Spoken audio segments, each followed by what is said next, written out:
Au Canada, l'exploitation des ressources naturelles, telles que les minéraux, l'eau, les hydrocarbures et les forêts, a principalement lieu dans les régions nordiques où l'occupation des territoires par les communautés autochtones est grande.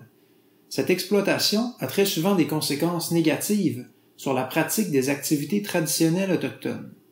En effet, la diminution du couvert forestier, la pollution des cours d'eau et la création de réservoirs pour la production d'énergie hydroélectrique sont autant d'exemples où l'exercice des activités ancestrales de chasse, de pêche et de trapage sur le territoire est mis en péril par l'exploitation des ressources naturelles.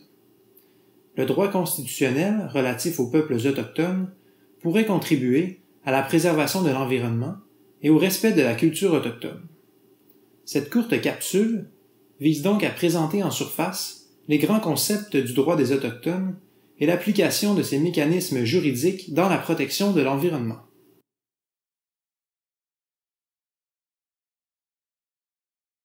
En raison de la répartition des compétences, c'est le Parlement fédéral qui a hérité du pouvoir exclusif de légiférer sur les Indiens et les terres réservées pour les Indiens, comme le prévoit l'article 91, paragraphe 24 de la loi constitutionnelle de 1867.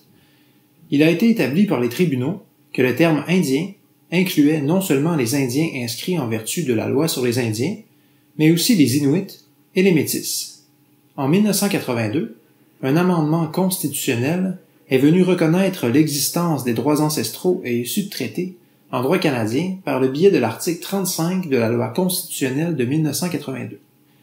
Cela constituait un avancement majeur en matière de respect des droits des peuples autochtones, puisque ceux-ci bénéficiaient dès lors d'une protection constitutionnelle. Les droits ancestraux sont divisés en deux catégories distinctes, soit les droits activités et le titre ancestral. Un droit activité est un droit collectif et communautaire de s'adonner à la pratique d'une activité, pratique qui peut ou non se rattacher au territoire. Contrairement au titre ancestral, qui possède un contenu plus générique, les droits activités ont un contenu plus spécifique qui sera déterminé selon chaque cas. Un droit de pêche à des fins alimentaires ou un droit de récolter du bois à des fins domestiques constituent des exemples de droits activités reconnus par les tribunaux canadiens. Le titre ancestral est un droit qui permet à une collectivité autochtone de détenir la maîtrise d'un espace territorial. Ainsi, le peuple autochtone titulaire d'un titre ancestral sera détenteur de droits sur les terres, mais aussi sur tout ce qui s'étend sur et sous celles-ci. Cela comprendrait les droits miniers et le lit des cours d'eau, par exemple. Tout récemment, la Cour suprême du Canada a pour la première fois reconnu, dans l'affaire Chilcotin, l'existence concrète d'un titre ancestral à la nation Chilcotin de Colombie-Britannique.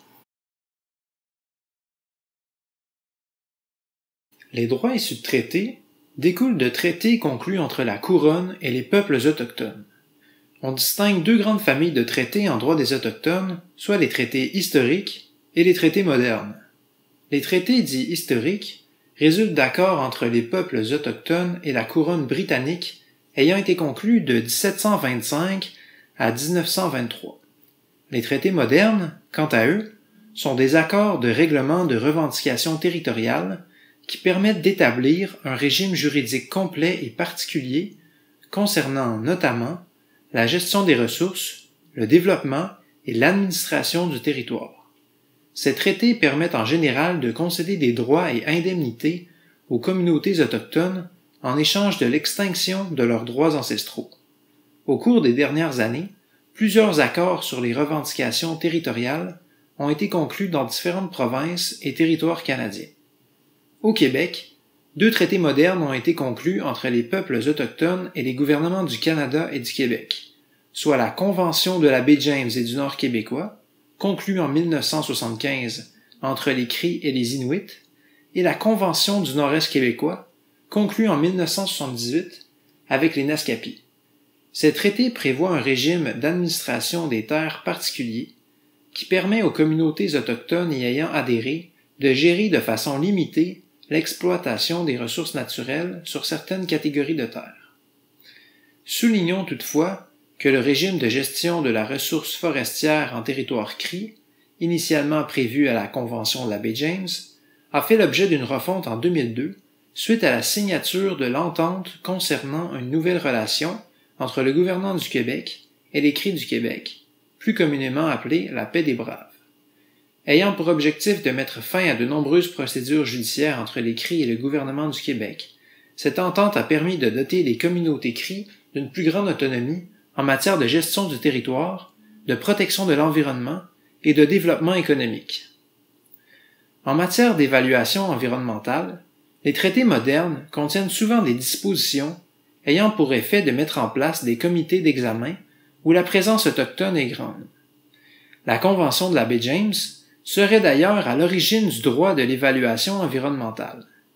Au Québec, la Convention de la baie James et la Convention du Nord-Est québécois prévoient deux types de procédures, soit celle applicable aux Cris et celle applicable aux Inuits et aux Naskapi. On y prévoit la création de plusieurs comités consultatifs. Ces organes, composés de représentants autochtones, du gouvernement fédéral et du gouvernement provincial, ont pour fonction de mesurer les répercussions environnementales de certains projets et d'émettre des recommandations. Ailleurs au Canada, certains accords de règlement de revendication territoriale viennent mettre en place des processus d'évaluation environnementale relevant exclusivement des communautés autochtones signataires, ce qui permet une plus grande prise en compte des intérêts autochtones en matière d'évaluation des risques environnementaux.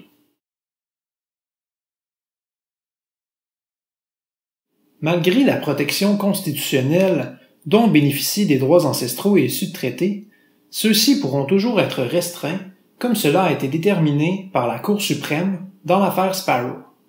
Pour que l'atteinte à des droits ancestraux ou issus de traités se justifie, le gouvernement doit établir, premièrement, qu'il s'est acquitté de son obligation procédurale de consultation et d'accommodement, deuxièmement, que ces actes poursuivaient un objectif impérieux et réel, et troisièmement, que la mesure gouvernementale est compatible avec l'obligation fiduciaire qu'a la Couronne envers le groupe autochtone.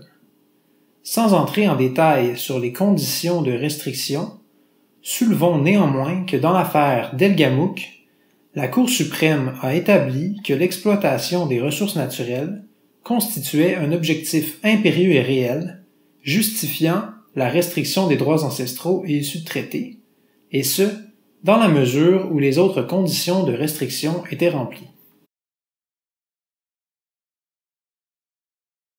Nous avons mentionné que l'obligation de consultation figure parmi les conditions de restriction des droits ancestraux et issus de traités reconnus. Mais que se passe-t-il lorsque le gouvernement ou une compagnie d'exploitation des ressources naturelles souhaite par exemple procéder à l'installation d'une mine sur un territoire où un peuple autochtone revendique des droits? Ceux-ci peuvent-ils procéder à ces projets d'exploitation sans avoir au préalable consulté les populations autochtones concernées?